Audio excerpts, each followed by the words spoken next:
Ya oke teman-teman, kita udah mendekat nih ke ini apa namanya ya, cakep banget rumahnya.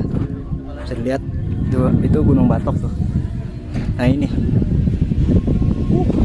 apa yang sering gue bawa pada saat gue traveling. Nah jadi gue suka banget body care-an pakai perjalanan kali ini kita disponsori oleh Hypemore.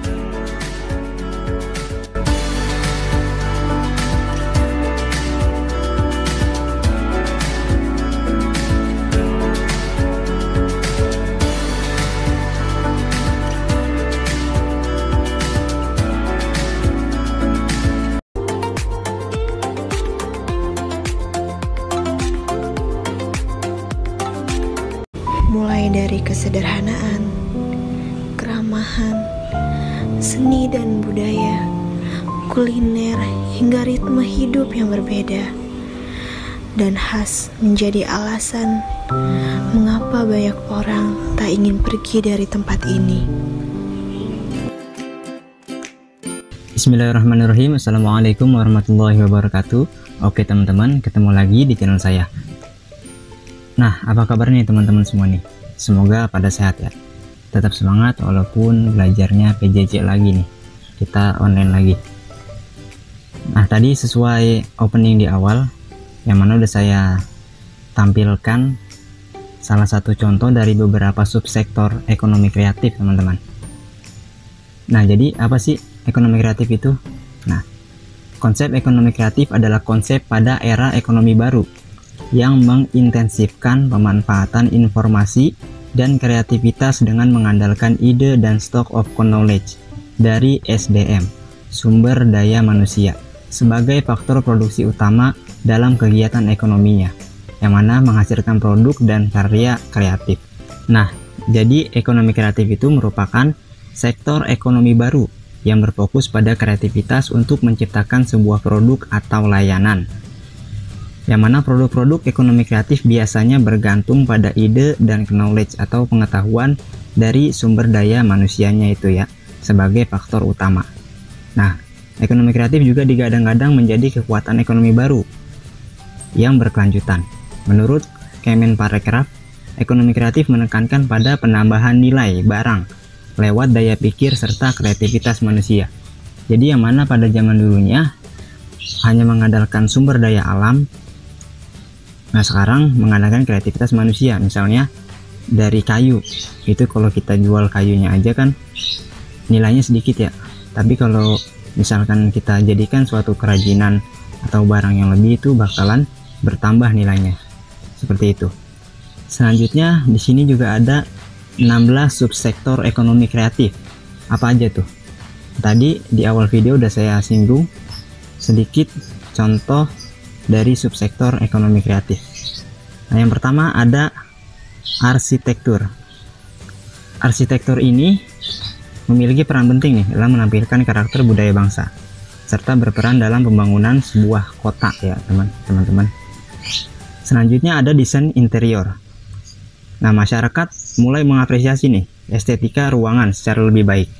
Penggunaan jasa desain interior juga merancang estetika interior hunian, hotel, dan perkantoran, yang mana semua itu semakin meningkat pada era saat ini untuk desain interior.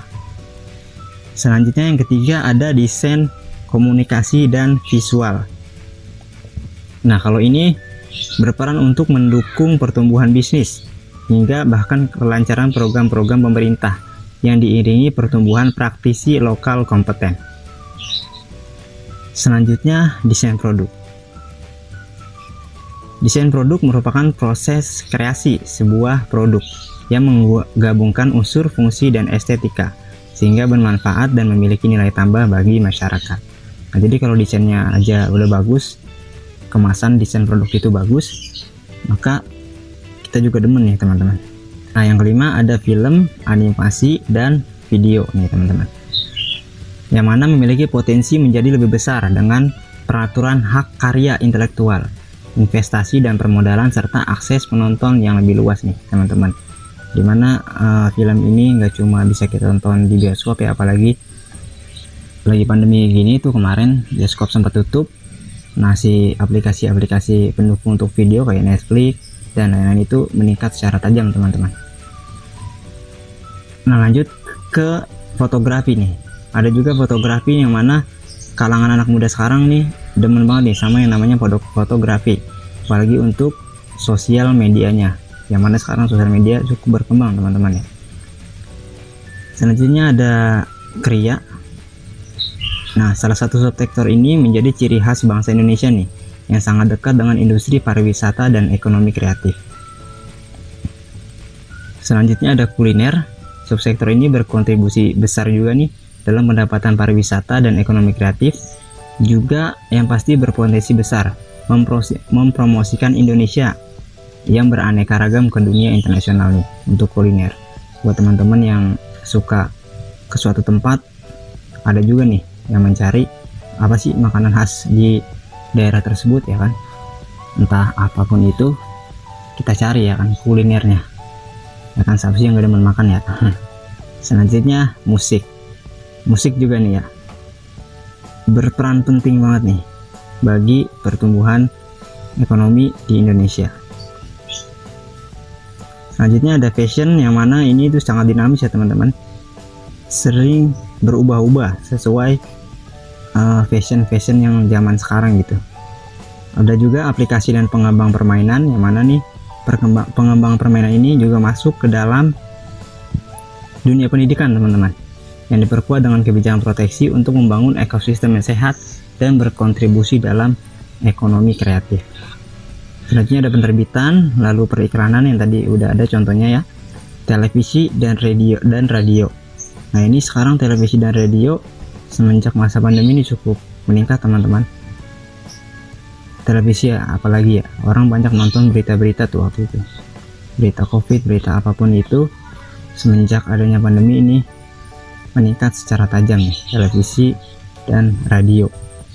Selanjutnya ada seni pertunjukan dan seni rupa. Selanjutnya nih, apa sih peran penting ekonomi kreatif bagi perekonomian di Indonesia? Nah, ini ada data statistik kontribusi ekonomi kreatif terhadap produk domestik bruto atau PDB di Indonesia teman-teman. Jika dilihat grafiknya nih teman-teman ya, dari 2010 hingga 2019 nih angkanya itu naik terus teman-teman. Bahkan di tahun 2019 ini mencapai 1105 triliun. Wow, gede banget ya. Menyumbang 1105 triliun terhadap PDB di Indonesia. Nah, 2020 sempat anjlok, sempat turun sedikit karena itu ya, Covid melanda mana-mana. Ya, bahkan kita Indonesia nih berada di urutan ketiga penyumbang ekonomi kreatif terbesar setelah Amerika, yang mana dia terkenal dengan Hollywoodnya, lalu ada Korea Selatan ini dengan K-popnya. Nah, kita ada di urutan ketiga melewati negara-negara lainnya teman-teman. Terus apa aja sih, provinsi mana aja nih yang jumlah usaha ekonomi kreatifnya paling banyak? Yang pertama menurut data ini data dari tahun 2019 teman-teman ya. Di Jawa Barat itu paling tinggi, ada 1.504.103 pelaku usaha ekonomi kreatif teman-teman. Lanjut disusul dengan Jawa Timur, Jawa Tengah, DKI Jakarta, dan Sumatera Utara. Nah, ini 5 provinsi dengan jumlah usaha ekonomi kreatif terbanyak di Indonesia teman-teman. Nah, selanjutnya bagaimana upaya meningkatkan ekonomi kreatif? Di sini ada 5. Yang pertama, menyiapkan insentif untuk memacu pertumbuhan industri kreatif berbasis budaya. Nah, memberikan insentif di sini berarti memberikan kemudahan akses, baik akses promosi, akses dana pengembangan, akses informasi tren terbaru, akses sarana dan prasarana, akses pembangunan, dan sebagainya. Nah, dengan demikian, maka pelaku ekonomi kreatif dapat dengan mudah mengembangkan usahanya dan bisa melakukan pengembangan berdasarkan konsep dan rencana yang sudah ditetapkan sebelumnya. Yang kedua, ini ada menyusun roadmap industri kreatif bersama pemerintah dan pihak swasta. Nah, roadmap ini udah seharusnya ya disusun oleh pemerintah agar ekonomi kreatif dapat berjalan dengan baik dan membawa Indonesia menuju arah yang maju dan berkembang teman-teman. Pembuatan roadmap ini sangat diperlukan. Menyiapkan roadmap dilakukan dengan cara menyusun program-program komprehensif nih ya teman-teman. Selanjutnya ada program komprehensif untuk menggerakkan industri kreatif itu bisa melalui pendidikan, pengembangan sumber daya manusia, desain mutu, dan pengembangan pasar. Selanjutnya yang keempat yaitu memberikan perlindungan bagi karya industri kreatif. Nah ini teman-teman. Nah yang mana produk ekonomi kreatif itu merupakan produk yang rawan kena bajak ya, kena pembajakan. Karena produknya itu dihasilkan dari ide-ide kreatif dan inovasi yang bersumber dari pengetahuan orang-orang teman-teman. Maka dari itu pemerintah perlu melindungi pada seluruh produk-produk yang dihasilkan oleh ekonomi kreatif. Yang terakhir membentuk Indonesia Creative Council, yang mana ini sebagai jembatan ya untuk menyediakan fasilitas bagi para pelaku industri kreatif. Selanjutnya ada yang namanya keunggulan komparatif dan keunggulan mutlak. Yang pertama, keunggulan komparatif itu dicetus oleh seorang ekonom yang bernama David Ricardo. Ini merupakan teori ini menyatakan suatu negara yang dapat memproduksi produk tertentu secara lebih murah dan efisien. Negara tersebut memiliki keunggulan komparatif.